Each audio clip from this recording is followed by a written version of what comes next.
Hello, David. We're going to talk about osteoporosis. I'm going to respond to some of your questions and give you some basic facts. So, this case, David was sent to Dr. David Kendler, who's an endocrinologist in Vancouver.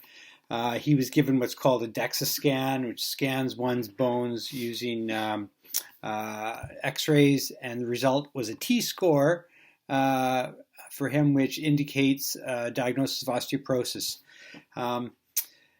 I'll talk about Dr. Kendler at the end, but David asked me, what does this mean? And the World Health Organization defines osteoporosis as having a bone mineral density of less than 2.5 standard deviations below the mean value of a young adult.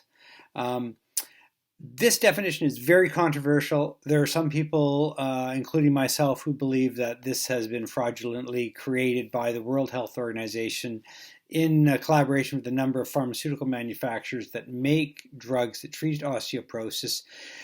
You might say, well, what's wrong with having a measurement of one's bone density? The problem is that that measurement is so formulated in the sense that many people who are over a certain age, over 70, for example, will be diagnosed automatically with osteoporosis when in fact they actually have normal bone density for their age. So David was given a diagnosis of osteoporosis. One thing that you should know, though, is bone mineral density as a predictor of fractures. Ultimately, that's what you want to try to prevent, whether you will go on to have a fracture. It's a very poor predictor. In fact, some say that the bone density test is such a low predictor that it shouldn't be used. In fact, most people who go on to have fractures in later life have normal bone density.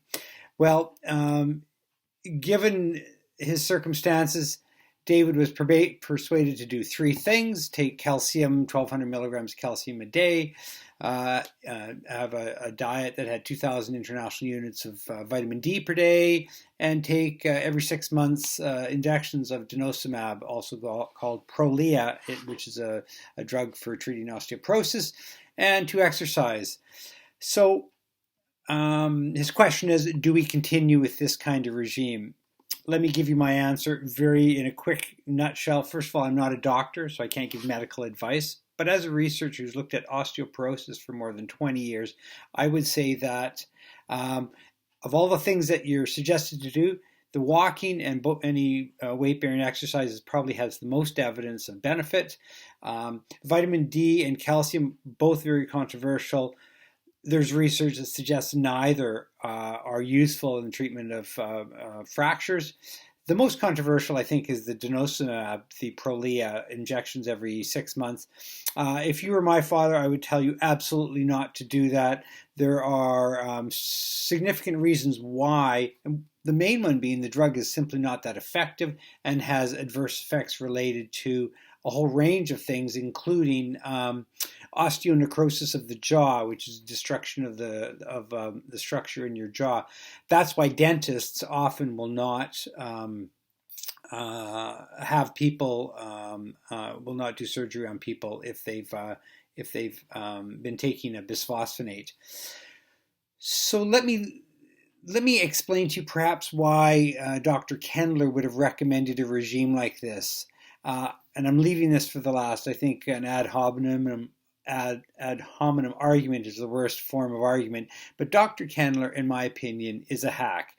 He has extensive and lengthy entanglements with the pharmaceutical industry. He's on the boards of the International Osteoporosis Foundation and other osteoporosis organizations, the majority of which get funding from the pharmaceutical industry. Dr. Kendler has received grant and institutional support from Amgen, Estella, AstraZeneca, Eli Lilly. He served on boards and speakers bureaus for Amgen, Merck, Eli Lilly, and Pfizer, and he's received consulting fees and honoraria from Novartis, Merck, and Amgen.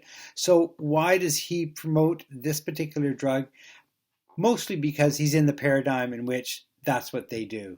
I would ignore that advice.